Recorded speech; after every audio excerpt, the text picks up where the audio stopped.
দরকার হলে আপনি বিসিবিকে লিখে দিই আমাকে এটা আজীবনের জন্য একাডেমি বানায় দেন। আমার এই জায়গা কোনো 2 টাকা আমার দিতে হবে না। জায়গাটার পরিমাণ 100%। এই জায়গা দেখা যায় 30 কোটি টাকা দাম হবে।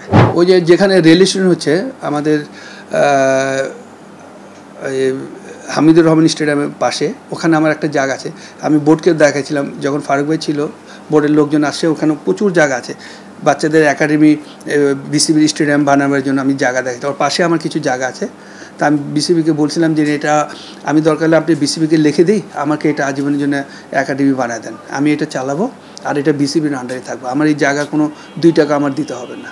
তা আমি তাদের কাছে আগ্রহ ছিল বা তাদের কাছে আমি দাবি করেছি যে বুলবুলকে বলেছি এবং এনএসসি প্রেসিডেন্টকে বলেছি যে আমাকে এটা আপনারা একটা একাডেমি বানায় দেন, আমার কেয়ারগঞ্জের বাচ্চাদের নিয়ে আমি এটা থাকি।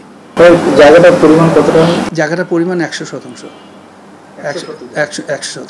হ্যাঁ, আমি বিসিবিকে লিখে দিব। জাস্ট আমি চাচ্ছি যে আমার কেয়ারগঞ্জে একটা একাডেমি হোক, এটা বিসিবির আন্ডারে থাকুক, অসুবিধা নেই, বাট আমি এটা চালাবো। আমি বিসিবির দরকার আমি লিখে দিব এই 100% জায়গা আমাকে যদি এটা সুন্দরভাবে একটা ইনডোরের বা সাইড দিয়ে বাইরে জায়গা আছে এই করা যায়, তা আমি আর কিছুর দরকার নেই। আমার এই যে চাওয়াটা বা এই ইচ্ছাটা কোথা থেকে আসলো? ইচ্ছাটা না, এখন দেখতেছি যে বাংলাদেশের যে ক্রিকেটটা এখন চলতেছে, এখন কিন্তু একদিক দিয়ে দেখা যায় আমরা প্লেয়ারের সংখ্যাটা খুব কম, আবার দেশের যেই অবস্থা, যেসব বাচ্চাগুলো আগে একাডেমি যায় এখন দেখা যায় দূরে দূরে অনেক সময় যেতে চায় না। আর সবথেকে বড় কি, বাংলাদেশ কিন্তু এখন জায়গা নেই যে বাচ্চারা প্র্যাকটিস করে। আমার উদ্যোগটা কিন্তু ওইটাই নেওয়া, উদ্দেশ্য ওইটাই যে আমাদের পাশে রেল স্টেশন যেখানে জায়গা, আর এই বোধ হয় কতটুকু দূর, বোধ হয় যে 500 মিটার রেল স্টেশন।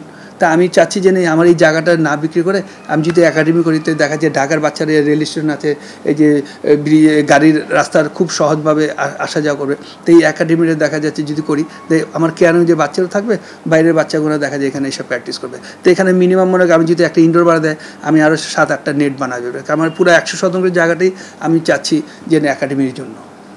এই পরিকল্পনা থেকে এটাও একটা কারণ যে অনেক দরিদ্র শিশু দেখেন এই একাডেমি অনেক এই ধরনের আছে। আমি চাচ্ছি যে ওদের পিছিয়ে দাঁড়াতে। আমার উদ্দেশ্যটা একটাই, কারণ কি এটা হতে পারে যে যারা পয়সা দিতে পারে দিবে, আর যারা বাচ্চারা আছে কাজ করে। আর আমি সপ্তাহে যে একটা জিনিস আমি দেখেছি, যত আমার অভিজ্ঞতা বলি, পয়সাওয়ালার ফ্যামিলিতে খুব কম আসে ক্রিকেট প্লেয়ার, দেখা যায় গরিবের ঘরের থেকে কিন্তু বেশি হয়। তা আমি চাচ্ছি যে এদের আমি এরকম অনেক কিছু আমার এটার প্ল্যান আছে। হতে পারে যেসব গরিবের বাচ্চারা ডিস্ট্রিক্টেতে অনেক সময় খেতে পারে না, দেখা যায় আমি সাইডে দেখা তাদের জন্য থাকার জায়গা করে এখান থেকে একটা খাওয়ার ব্যবস্থা করবো, যে একাডেমি যেই টাকাটা হয় এদের পিছিয়ে আমি ব্যয় করবো। তো ওইরকম আমার একটা প্ল্যানিং আছে। তারা বলছে ইনশাল্লাহ আমরা এটা চেষ্টা করব খুব তাড়াতাড়ি। তা আমার কথা হলো যে তারপরে তো আমরা এই কাজে লেগে গেলাম, তারপরে আপনাদের মাধ্যমে আপনারা যদি এটা তুলে ধরেন, তো ইনশাল্লাহ দেখা যাচ্ছে যে এই কাজটা খুব দ্রুত হবে। কারণ কি এখানে টাকার ব্যাপার। আর জায়গাটা আমার আরেক লোক খুব সস্তাভাবে দিয়েছে, আমি নিয়েছি।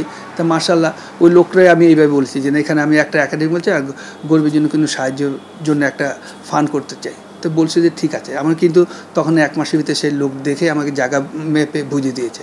তারপর কিন্তু আমি একাডেমির লোগো বানালাম, এই জার্সি বানালাম। তো ওখানে বাচ্চারা আপনি যদি যান এখানকার ওই ক্ষেতের ভিতরে বাচ্চারা ক্রিকেট খেলে, তখন আমার কাছে খারাপ লাগে। তো ভাই ওই যে আপনি তো ফারুক ভাইকে দেখিয়েছিলেন, বুলবুল ভাইয়ের সাথে হ্যাঁ, বুলবুলের সাথে কথা বলছি, বুলবুলকে নলেজ দিয়েছি যে এটা এইভাবে করা যায়। বুলবুলও বলছে যে ঠিক আছে, দেখি একটু ব্যস্ত আছি, মাত্র বসলাম, দেখি করা। তো ইনশাল্লাহ আমি খুব তাড়াতাড়ি ওর সাথে কথা বলবো। ওই তো 17 তারিখে আসবে অস্ট্রেলিয়া থেকে, আসলে কথাবার্তা বলবো। আমার আর কিছু লাগবে না। এই জায়গা তো সত্যি কথা কি 5 বছর পর দেখবেন এই জায়গা দেখা যায় 30 কোটি টাকা দাম হবে, বাট আমার টাকার দরকার নেই। আমার এই একাডেমি করে দিলে আমার কেয়ারগঞ্জের জীবন মানুষের বলতে পারে যে হ্যাঁ আমরা একটা কিছু পেয়েছি। তা আমার ওইটাই কিন্তু সবথেকে বড়।